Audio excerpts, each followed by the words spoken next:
Welcome everyone. We're going to take a look at investment banking internship recruiting for MBAs. My name is Brooke Meisner and I work in the Career Management Center with our students pursuing investment banking and other finance-related roles. We'll start out by taking a quick look at the data to give you some context for this recruiting. Let's take a look at the offer timing for internships. If you compare investment banking to a lot of the other job functions, you can see that most of the recruiting happens quite a bit earlier than all the other functions, the only exception being human organizational performance.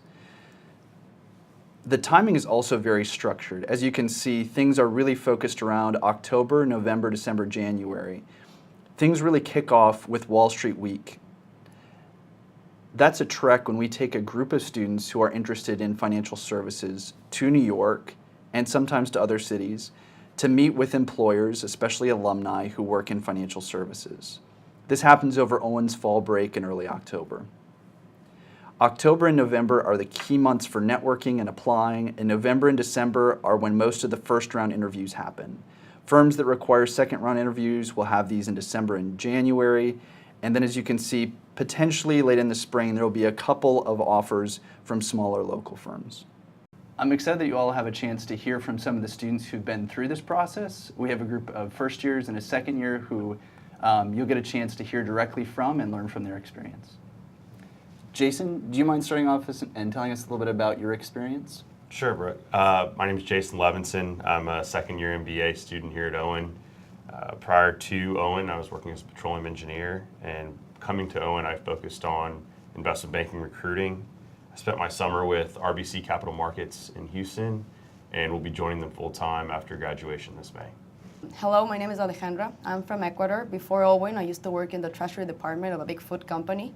And this summer, I'm going to be interning in Bank of America in Charlotte, in the LevFin product group. My name is Rhett Hogan. Before Owen, I worked as a clinical pharmacist in cardiology with HCA. When I came to Owen, I decided to target investment banking. Specifically, I was looking in New York City, and this summer I'll be interning with Houlihan Lokey in New York City. If you all would, let's talk a little bit about what you were thinking about doing before you were coming to Owen. So I know some of you knew pretty early on that you wanted to do banking. Alejandro, I know you had some other ideas. Do you mind talking some about kind of your path? So I used to work in corporate finance, so when I applied for Owen, I was sure that I wanted to stay in finance. I just was not sure whether I wanted to stay in the same kind of role in corporate finance, maybe move to something different. Investment banking is not as big in South America, so it really took me a while to understand the whole industry when I got here to Owen. So that's kind of difficult for international students to get a grasp of what it really is and what you're getting yourself into. But once you understand it and you realize that it's something pretty similar to what I used to do in corporate finance, just applied to a different industry and in a much bigger scale. And I realized that I really wanted to do this, and I started recruiting. So the recruiting process takes a lot of time. You were referring to some of what it takes to adapt to it all. Alejandro, maybe if you don't mind starting off and talking a little bit, how did you prepare, and what was it like compared to what you expected the recruiting process to be? So it definitely took longer than I expected, and it's a lot of preparation, a lot of networking. You think you have one conversation and you think you're going to get invited to an interview right away, and it really doesn't happen like that. You need to have several conversations before you even get to that final list for the interview. So in the meantime, while you're having the networking conversations, you have to get ready in terms of the interview, even if you're not sure if you're going to get invited or not. So I had to do a lot of phone calls to second years who were really helpful, and then the alumni network. And I think I was really lucky to get a really good alumni who supported me throughout the whole process. He went above and beyond to help me with the preparation of the interview, sending me materials, presentations, guides, everything to study so that he knew that I was ready for the interview day. Also, I read, I think, all the guides for investment banking questions, and even the ones that were not targeted to the specific function that I was applying to, because I think it was part of understanding the whole industry and understanding what my classmates were doing and what they were looking for, and why was I different, and why was I going for something that was more specific, because applying for a product group tends to be more specific because you tend to have that background. And I really went for this product group because I had the background in the Treasury Department. So I used to work with financial institutions, and I used to work with loans and manage the loans from the corporate side of it. So it was kind of easy to understand the other side of it from the banking institution and from the investment banking perspective. And Rhett, I know you also went through this all past year. How did it differ from what you expected? I would say that it was fairly different. I did come into school knowing that I was from a non-traditional background, being a pharmacist, but interested in moving into finance and particularly potentially investment banking. And so I'd begun to research that some. Obviously before I came to school, a big part of my decision in even coming back to school from my prior career was that I wanted to move into finance. So that naturally led to me having some conversations prior to coming, and I would certainly recommend if you have any relationships that you can leverage even as you're entering school, do that to the very best of your ability, as they will turn out very helpful probably as you learn more. As Alejandra said, it is a lot, and there's a ton of self-study that goes in, kind of self-education that really just meets the baseline, and that doesn't begin to kind of even approach all of the relationship building that you have to do. So there's, for a non-traditional student like myself especially, a tremendous amount of just self-education around what is finance, what are the principles that I need to have mastered before I put myself in front of kind of the decision makers that are out there. And then after you've mastered that, or at the same time, sometimes you're trying to master how do you kind of sell yourself on the relationship side as well as someone they can trust and want to be on their team and work, in the environment that they do day in and day out, kind of alongside. Recruiting for investment banking is definitely pretty neat compared to some of the other MBA functions out there, and even some of the differences in recruiting can be determined based on which cities you're really pursuing. So Jason, if you don't mind, maybe start us off talking a little bit about what are some of the differences for IB recruiting versus some of the other things out there.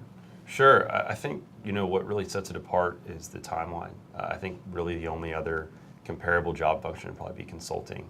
And I would think that, a large part of the number of people that would come in seeking an investment banking role would largely have some degree of knowledge on what the job function is, the locations, maybe a few names of banks, et cetera. But I've noticed in my time that, when you're applying to business school, you're filling out essays, you're talking about, what do you see yourself doing? Like, how does an MBA help you get there? From what you're doing now, how do you help pivot you into a new role? It's a lot of self-reflection, exploration of yourself that you may not have experienced before. But when you get here, the investment banking recruiting timeline is so early in its nature that you really don't have a lot of time to self-explore or reflect beyond just getting on the bus and going for the ride.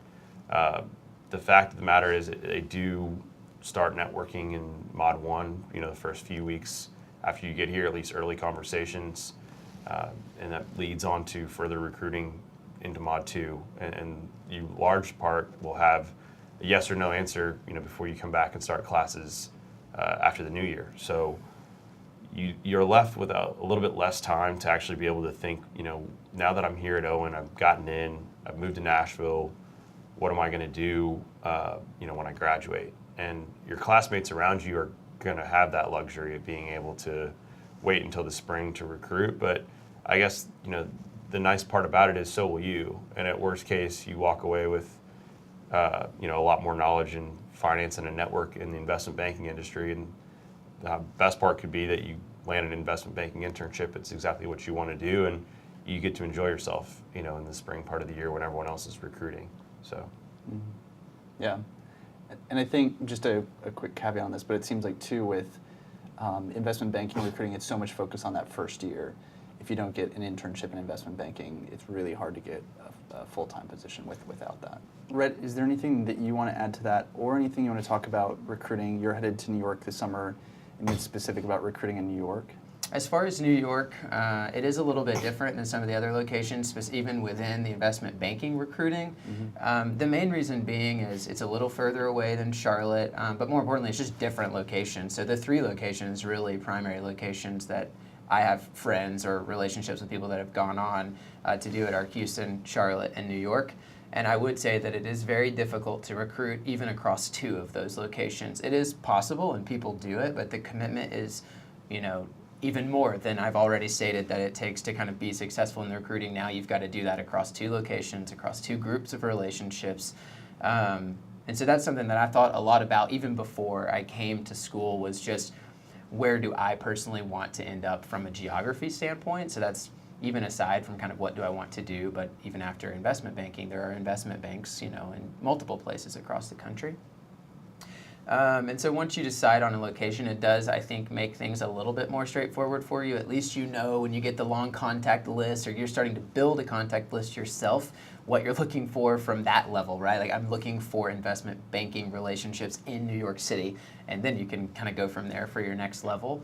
And so that was an important part for me. Another piece of New York City recruiting in particular is that a lot of the recruiting takes place in New York City. The relationship building, the coffees, all of it is in New York City for the most part. There is some opportunity to kind of network with bankers that are on campus from banks.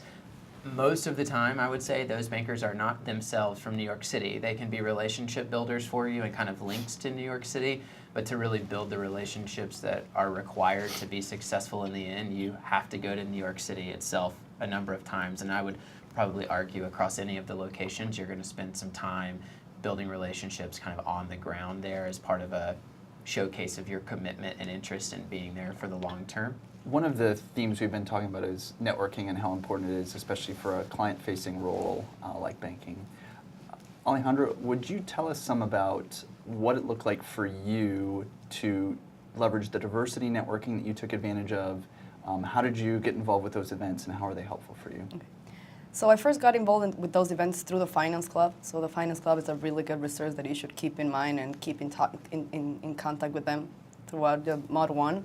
And I applied to a bunch of different events. So it's a lot of application going on internet, and then you get selected to go to those events. And if you're lucky enough, you get to talk with different investment bankers in different locations from different product groups and from different industry groups who really guide you through the process of recruiting, talk about the trends, what's going on with the industry, the type of things that you should be reading about in the news and what you should be focusing on. And also, it really helps with the interview preparation because they talk about what are they looking for in their candidates, what are the specific characteristics that you should portray during the interview. In one of the sessions, I remember that we had an hour mock interview where an investment banker actually interviewed one of the interns and did an interview in front of us and then pointed out every single mistake that he made and what he would have done differently. So that was really helpful for my interview prep, and also in terms of networking, it introduced me to a lot of people who were not on campus and who had different links to other banks and in different locations. So I really took advantage of all those diversity events, and I really recommend everyone applying to as much as possible. And what was the timeline like for those events?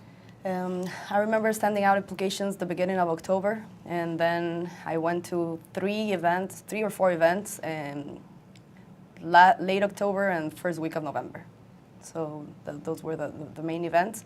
And as I said, they all came through the Finance Club, so they were all communications that came through the Finance Club or through the CMC. I remember the CMC also. There are actually a number of events that take place even before school begins. So it's kind of after you've been admitted to an MBA program, there are certain kind of pre-admission events that will allow for you to go and kind of interact with investment bankers and kind of interact with the industry. It's a lot like a diversity event, but it sometimes is, actually some of them are diversity events that happen before school and some of them aren't. But really, I guess I just wanted to stress that take as many advantages that are presented to you, take advantage of them, just because there aren't that many of them. When you count the diversity events and even some of the pre-admission events, all in, there aren't that many. However, the kind of impact of those events and the results of them are oftentimes magnified, like greater than you will have at any other point in time or place. And I even had one friend of mine, it was through a diversity event, but one friend of mine in my class had his internship locked down before he arrived. And there are a few events that allow for that. It's kind of an accelerated program for people that know that they're interested in investment banking. And that really allowed him in particular to focus on kind of his schoolwork and kind of getting all the knowledge that he was going to need to be successful in investment banking when he got there. And so it kind of was an advantage twice, once on the recruiting trail and then once again when he was in school preparing to go back to the internship. A lot of people ask the question of, when do I need to start networking? When do I need to start emailing? And I think when it comes across as like targeted, like I want an interview or, here's my resume for you to review. I never sent a resume that early. It was never trying to push anything more on anybody than maybe 10 minutes of their time just to talk to them about what they did and express my interest in becoming a part of that. And I think ultimately, and no matter what job you're interviewing for, showing passion for what you want to do and having that be what they're doing, and then asking them for maybe half an hour of their time at their leisure whenever they have the moment to share that with you. I think people genuinely enjoy doing that. Whereas someone just sending a resume over and say, does this look like something you're looking for, is maybe a little bit less enjoyable and feels more like work than just a casual conversation.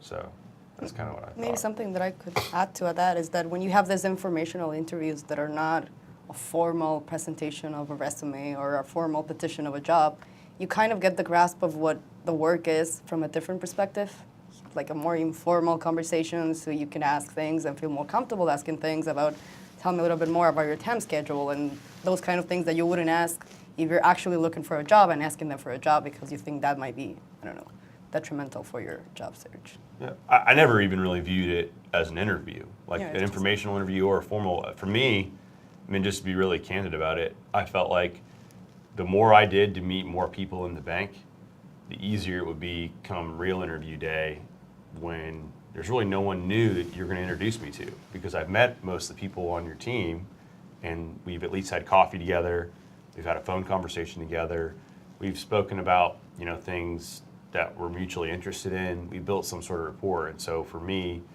being able to walk into those arguably very formal, difficult interviews, it felt a lot more comfortable when I was speaking with someone that I'd already had, maybe a less formal conversation with before.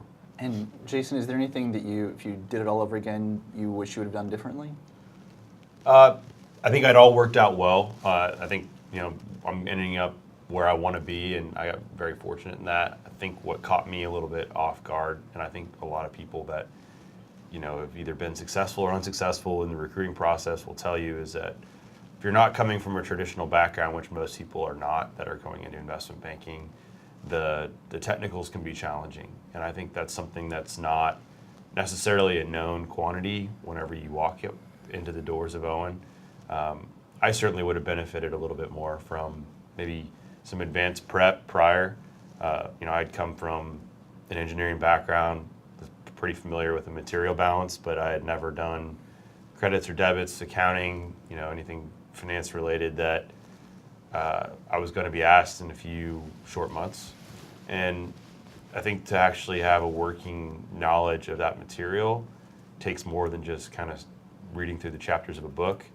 I think that's fine for passing a test, but if you want to actually have applicable knowledge of the material, just some advanced prep with, no pressure, because I definitely had some interviews that could have gone better, albeit I know I ended up in the right place, but could maybe save myself a little bit of embarrassment early on. But that's how we learn, I guess. Building off of that, what do you think are some of the things, based on your experience over the summer, what do you think are some of the things that help someone really stand out in the industry?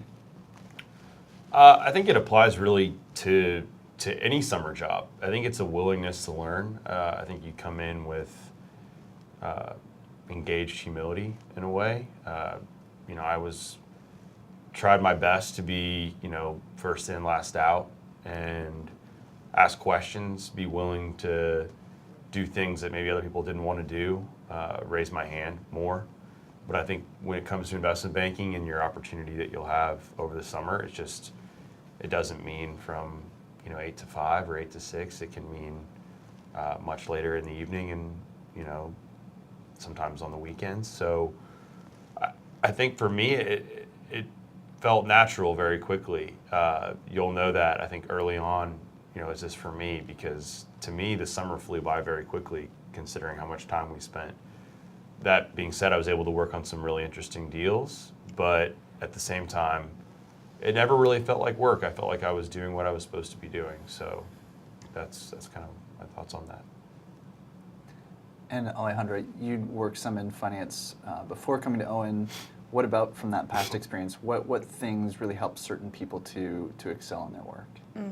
So I'm going to a very specific product, which is leverage finance, and I think my previous experience was really helpful for landing the job, because even though I hadn't worked in investment banking specifically, I had been working with debt, and I understood all of the terms and all of the language that goes behind it. So it kind of make easier the whole starting part because I kind of felt comfortable with the terms and with the how do you structure the deals, and that made easier somehow the interview prep. But definitely what took me longer was understanding the why and making sure that I had the story of why do I want to continue doing this and why do I want to switch from a traditional corporate finance job to an investment banking job. So I was lucky in that sense that I already knew the material, the finance part of it, but it definitely took me longer to prepare the other part and understanding why is it that I was a good fit for this bank. And what really helped me was the alumni and the conversation that I had with them, and really talking with them about what do you do and why do you do it and why have you been so long in this job and why do you want to stay, where do you see yourself later, and understanding where they were coming from and whether or not that was applicable for me. That really helped me crafting the story.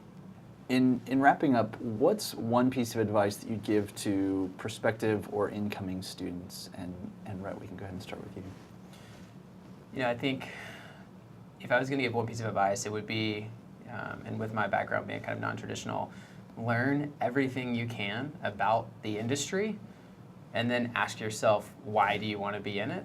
And how are you going to communicate that to the people that already are? So for me, one really good piece of advice is staying connected with the finance club. I think something that really helped me with my job search was participating in the investment banking case competition, because it gave me a leverage with the people that I was going to get interviews with. And I remember that they all remember me from the case competition, and I think that was basically one of my entry to that position that I finally landed for the summer. I would say more than anything, don't be discouraged. You know, I know that for some of the largest bulge bracket banks, they have over 10,000 people a year apply. If you don't hear back from someone, if you have an interview and never hear anything, you know, don't be flustered or discouraged and keep moving forward. You know, do as much as you can to be as best prepared as you can be for the day when it comes, and put it all out there. So that's probably the best thing you can do, and be prepared. Thank you all for your time. We appreciate it. You're welcome. Absolutely. In conclusion, we're going to look at 3 takeaways on investment banking recruiting. In summary, let's look at some of the investment banking recruiting takeaways. Point number 1, as you heard from our panel, preparing for the finance technical interviewing is incredibly time consuming. The sooner that you can start preparing for that, the better.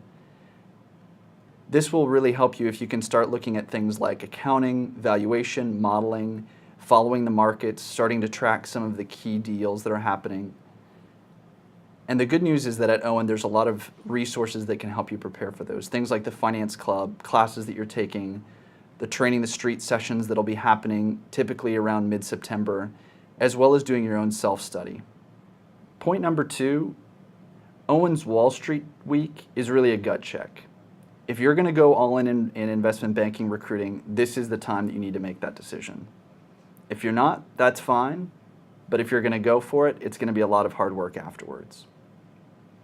One caveat to this is that if you are going to take advantage of some of the pre-MBA events that we mentioned in the panel, especially for diversity candidates, that's something you're going to have to prepare for probably even before.